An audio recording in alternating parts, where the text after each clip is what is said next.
Hey guys, what is up? Welcome back to Creepypasta Readings, where, as the title suggests, we read a couple of creepypastas. This episode is actually to celebrate the release of the much anticipated game, Fallout 4, man. I haven't had the chance to play it yet, unfortunately, and I probably won't be playing it till next week, but I thought I'd throw you some content relating to the Fallout series so that you can hopefully gain some more hype. This creepypasta is called The Fallout Effect, and is written in a diary format from the perspective of the lone wanderer from Fallout 3. It could also be considered a game theory, but you'll understand why when it's over. So, without further ado, let's get into this episode of Creepypasta Readings. June 17th, 2012. It's my 10th birthday, and I can't believe I have to put up with this crap. I hate my dad. Why would he make such a stupid decision? Why did he move into this stupid Vivos bunker when I was a baby? It's my birthday today, and instead of having fun and playing outside like a regular kid, I get to eat some crappy tasting cake in a cramped cafeteria. Almost everyone here is a complete whack job or a jerk. The only real friend I have is Amada. I can always count on her. It's times like this I think that I wouldn't be in this situation if it weren't for Mom dying. I think it was her death that drove Dad to make us move down here. My party's gonna start in about an hour, and hopefully Dad has at least managed to find me something decent. June 25th, 2012. I think my dad's gone crazy. He gave me a fucking gun. I don't know what I'm supposed to do with it down in this vault, but he doesn't seem to care. Mr. Almodover, or the Overseer as he likes to call himself, gave me a pretty cool digital watch. I wear it so much it's like welded to my wrist. I got nothing of value from anyone else. December 28th, 2012. It's past the day of the apocalypse and nothing has happened. Big surprise. My dad keeps insisting that the end is upon us and that I should be thankful I'm in such a protected place. I try to convince him he's mad, but he won't pay me any mind. February 13th, 2014. I sneaked into my dad's office today. Him being the vault's only dentist, he has information on all the residents. I figured I might be able to get some inside information on Christine by accessing his computer. I found nothing, and was about to leave before I noticed his personal journals were left open. I read the most recent entry, and it said, "The Novocaine transport pipe has leaked. A constant supply of Novocaine is being added to the air supply.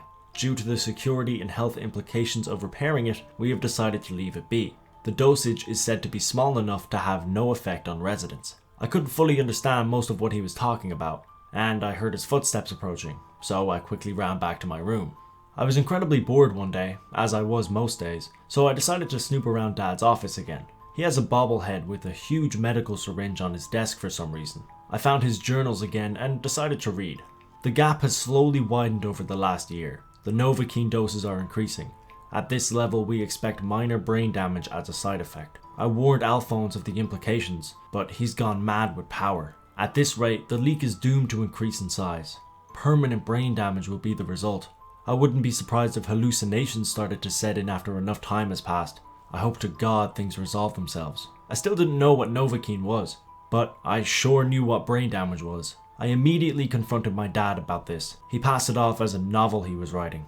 It does kind of explain things better than it being true. I'll choose to believe it, for now. August 4th, 2017.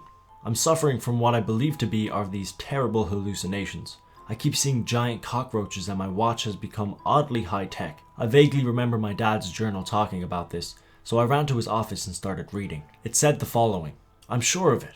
Everyone is going mad from the Novocaine. They're starting to fabricate things in their senses. The terrifying thing is that these hallucinations even penetrate one's memories. It's as if it completely alters your perception. Everything is livable. No one is crazy beyond reason, but if things persist to an unbearable point, I'll be forced to try and repair the pipe myself. This was ridiculous. Why would Dad say such things? The giant roaches have always been there, ever since I was born. I even shot one on my birthday. Andy the robot had worked at my dad's office for years. He was even at my party. The sheer implication he was making, that people were starting to go crazy, was just preposterous. I'm sure this was just an inventive story of his. I'm sure everything's fine. September 24th, 2018. Today is the day of the big test. I'm really excited. I hope I'll become a laundry cannon operator, or maybe a Pip-Boy programmer. That'd be so cool. Well, I better get going. I don't want to be late. Hopefully I won't run into Butch and the tunnel snakes on my way there. March 11th, 2021. I found a note from my father. It said, "Son, The vault is falling into ruin. I need to try my best to repair the Novocaine pipe. For some reason, I'm the only one who's not affected by the gas. If I don't succeed or something goes wrong, I'm leaving the vault. Son, you mustn't leave. Everyone in the vault has gone homicidal, and I don't know what they'll do to you. I'm not even sure if I can understand this letter, but just know that I love you. Dad is so silly. March 12th, 2021. Amada woke me up. She said there was a lockdown. Officers were patrolling the halls and my father had escaped. She gave me a pistol and ran off. My God, I see what's happened. My father wasn't crazy. He was telling the truth. He was trying to save us all. Everything I knew was a figment of my own creation. The ridiculous uniforms everyone wore, the giant cockroaches, the robot doctor. It was all so ridiculous. How could I have been so stupid? I ran out of my room, determined to escape with my father. I cut a path of blood along my way, shooting what I thought were giant roaches and officers. Who knew if they were real or not? I shot the overseer in cold blood and walked away from the sobbing form that was Amada. The exit to the vault was just within reach. I could feel my mind on fire. Everything warped before my eyes, and I collapsed to the ground. Date unknown. I woke up at the entrance of the vault. I still had my uniform, and I still had my Pip-Boy. It was all the same. I looked around. A barren landscape extended for miles. I was free, yet everything remained the same. How could this be? That's when it hit me. It's all real. I was sane. My father was the crazy one. I had entered into a new, post-apocalyptic world, and it was mine for the taking. I felt unstoppable. I picked up a radio signal on my watch and started running through the scorched field. On the horizon was what appeared to be a shanty town of some sort. I had a good feeling about this. I was on top of the world. I was unstoppable. I was the lone wanderer.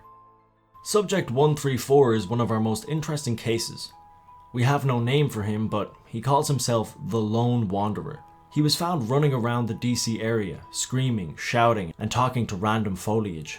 He was also reported to be seen shooting at wildlife with a BB gun. Upon closer interrogation, he insists upon thinking he's in some sort of post-apocalyptic landscape. He insists upon calling me Lucas Sims, the sheriff of some place he calls Megaton.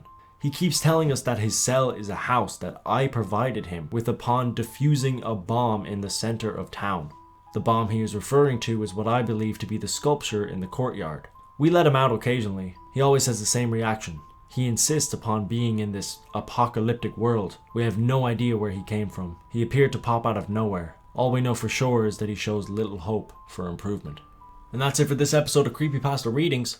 I thought that was pretty good, I'm not gonna lie. It was very interesting. It was an interesting game theory, and it was also kind of an interesting alternate possibility for Fallout. It might not be the most plausible game theory, but I thought it was pretty good. There were some grammatical errors, but I liked the diary system. I thought that was well implemented into the story. And yeah, I think it added to my hype a bit for Fallout 4. I'm going to give this one a cheeky 7 out of 10. I hope you enjoyed, and if you did, don't forget to hit that like button. I'll leave a link down below to all of the Creepypasta readings I have done, and I will see you in the next episode. As always, until next time.